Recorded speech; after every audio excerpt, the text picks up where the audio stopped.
Tom Lembong seharusnya tidak dipenjara. Pemirsa, sidang kasus korupsi importasi gula dengan terdakwa mantan Menteri Perdagangan Tom Lembong. Pidana penjara selama 4 tahun dan 6 bulan. Kasus Tom Lembong itu mengada-ngada. Saya lebih berbicara keras ini salah dan harus dilawan. Saya hanya akan menyampaikan 4 hal.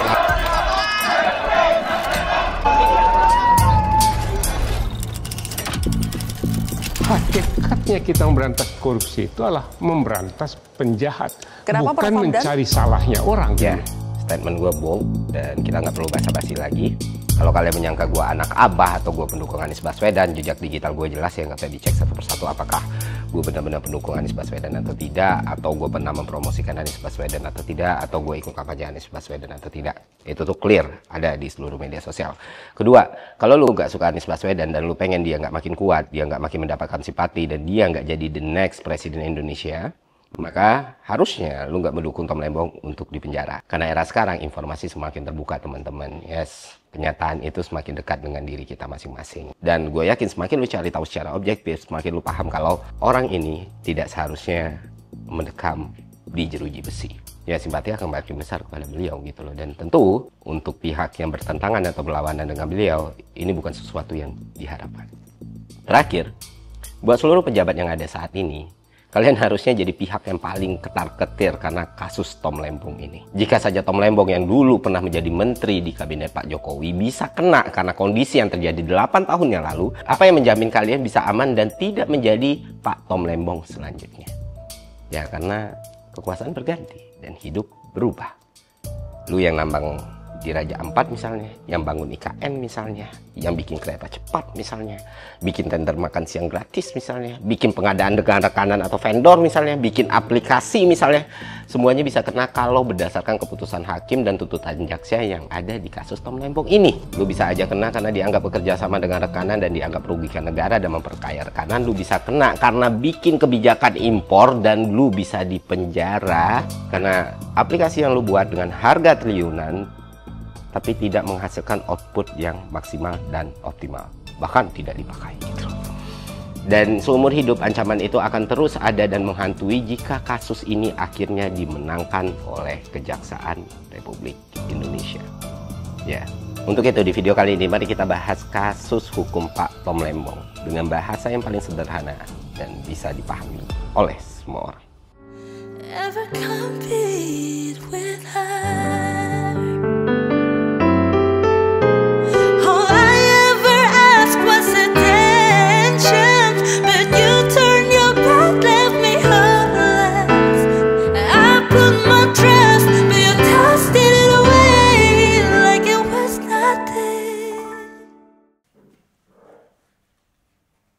Setelah hakim ketok palu, setelah Pak Tom Lembong dipidana 4,5 tahun, apa kata Pak Mahfud? Ini kata Pak Mahfud.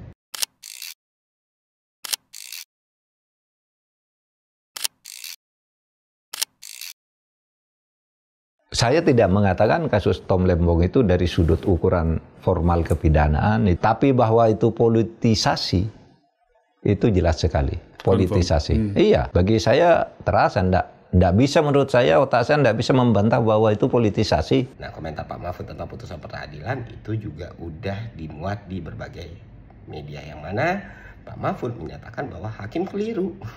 Gitu. Kasihan Pak Mahfudnya di framing dan di fitnah kayak gitu.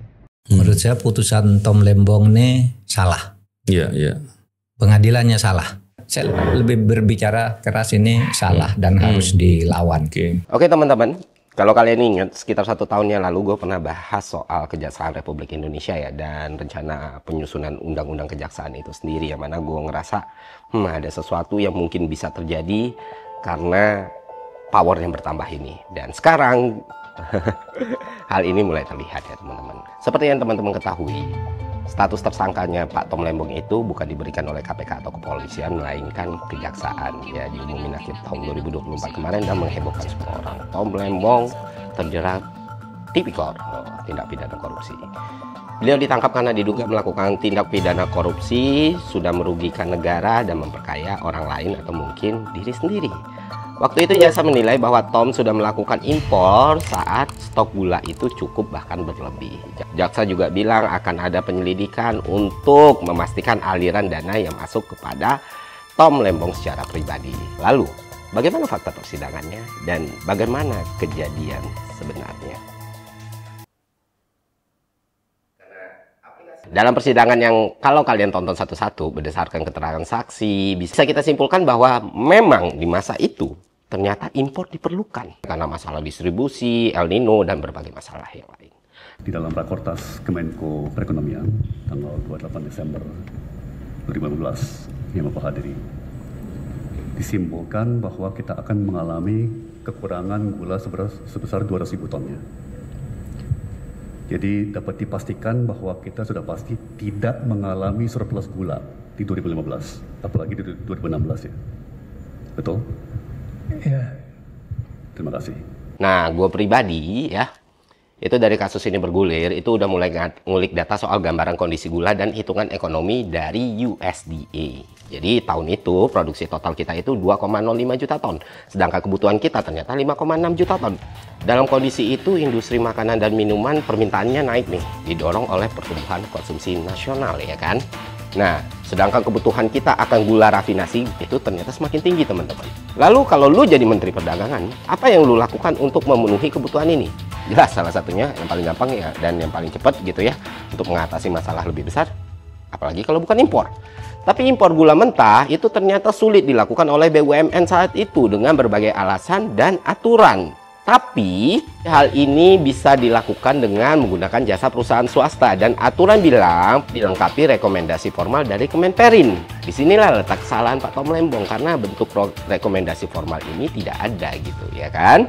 Jadi di sini kita udah bisa pahami kalau asumsi atau pendapat atau keterangan yang bilang di tahun 2015 dan 16 stok gula Indonesia itu berlebih, itu bisa dianulir dengan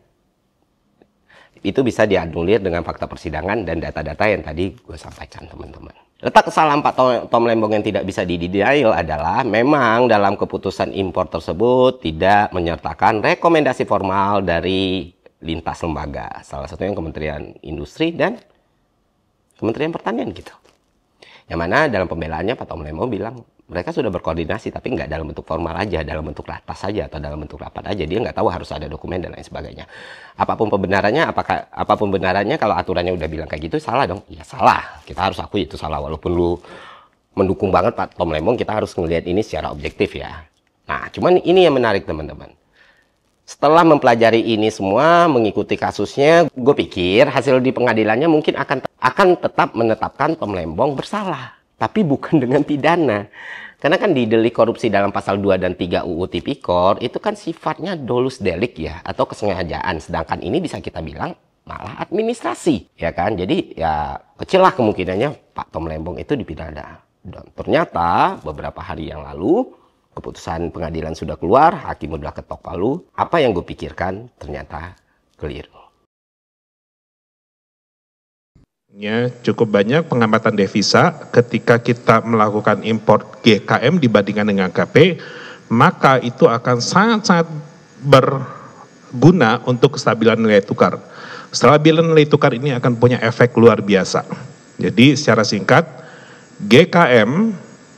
impor GKM itu memberikan dampak yang lebih besar ya dibandingkan dengan GKP.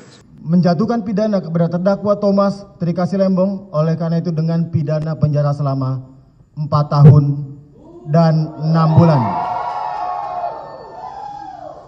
Maka sidang pengadilan tindak pidana korupsi pada Pengadilan Negeri Jakarta Pusat dinyatakan selesai dan ditutup. Terima kasih.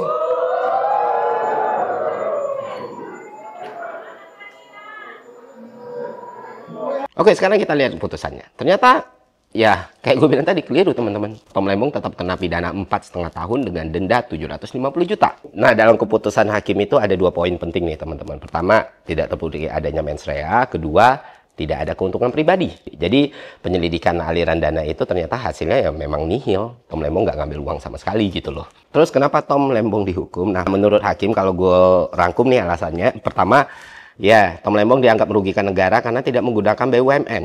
Karena keputusan impor gula mentah dia lakukan dengan perusahaan swasta. Ini dia anggap selain merugikan negara karena tidak menghasilkan pendapatan buat BUMN, ini juga memperkaya orang lain. Ya. Dia dianggap menyalahgunakan wewenang sebagai menteri dengan tidak menggunakan rekomendasi formal antar lembaga. Ketiga, terus ada juga masalah kelebihan bayar ke PT PPI dan beberapa hal lain yang diutarakan oleh hakim di pengadilan itu. Apakah ini aneh?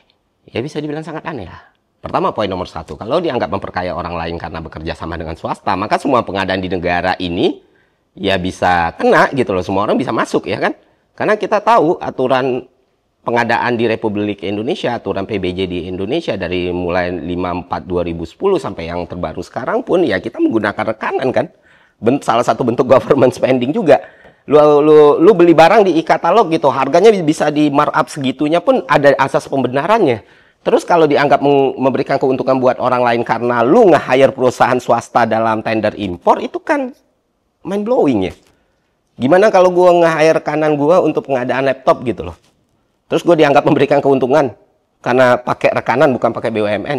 Itu kan sulit. Sementara di aturannya pun tidak menyalahkan atau tidak membatasi kerjasama dengan swasta gitu. Selama ada rekomendasi. Nah cuma rekomendasinya nih, rekomendasi formalnya ini yang nggak ada. Dianggap langsung memberikan keuntungan atau kekayaan orang lain gitu.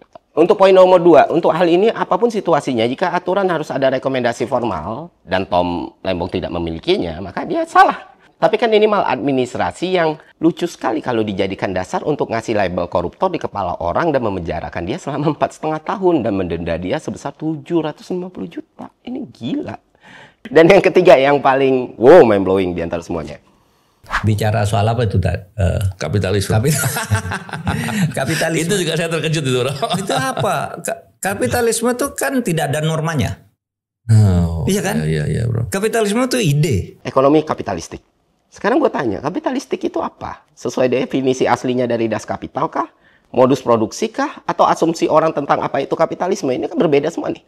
Kalau yang dimaksud ekonomi kapitalistik di sini adalah pasar bebas, maka kebijakan relaksasi impor yang baru ditetapkan oleh pemerintah juga bisa dipidanakan dong. Kalau yang dimaksud kapitalistik itu tentang akumulasi nilai, ya menteri yang ngasih izin tambang di Raja Ampat juga bisa dipidanakan dong. Kalau begini caranya nggak akan ada orang pintar dan kompeten yang mau jadi pejabat. Siapa yang mau dipenjarakan hal-hal seperti ini coba? Lalu apa yang harus dievaluasi teman-teman? Pertama, aturan KUHP dan Tipikor kita. Definisi tindakan korupsi yang Indonesia pegang itu harus dibuat dengan lebih baik supaya tidak mengawang-awang. Ini bisa dijadikan alat sandera yang syarat dengan kepentingan dan unsur politis, teman-teman. Bisa jadi oleh institusi tertentu atau pihak tertentu, ya kan? Intinya seperti ini, teman-teman. Gue nggak ada kepentingan dan urusan untuk membela Pak Tom Lembong. Gue nggak kenal beliau secara personal gitu. Tapi di sini, kenapa kita harus membuat konten ini? Kenapa kita harus menjelaskan hal ini? Supaya teman-teman ketahui yang harus dibela itu bukan personal, tapi keadilan itu sendiri. Dan keadilan itu adalah hak kita sebagai warga negara Indonesia. Karena kalau sampai ini terjadi dan kalau sampai Pak Tom Lembong dipenjara pada akhirnya, ya semua bisa kena. Level menteri aja bisa kena atas kondisi dan situasi yang terjadi 8 tahun yang lalu, apalagi kita. Gitu. Dan mulai banyak yang terbukti kan, beberapa hal bikin kita berpikir, kok bisa ya kayak gini. Terus kalian mungkin bertanya, siapa dalangnya? Ya gue nggak tahu. Atau gue tahu, tapi gue nggak berani ngomong. Atau apapun gitu. Tapi yang jelas di sini kita bisa melihat peradilannya, tuntutan kejaksaannya, dan pihak Pak Tom Lembongnya. Silakan kalian beri penilaian sendiri. Itu aja konten dari gue, semoga bermanfaat. Sampai jumpa di konten selanjutnya. See ya.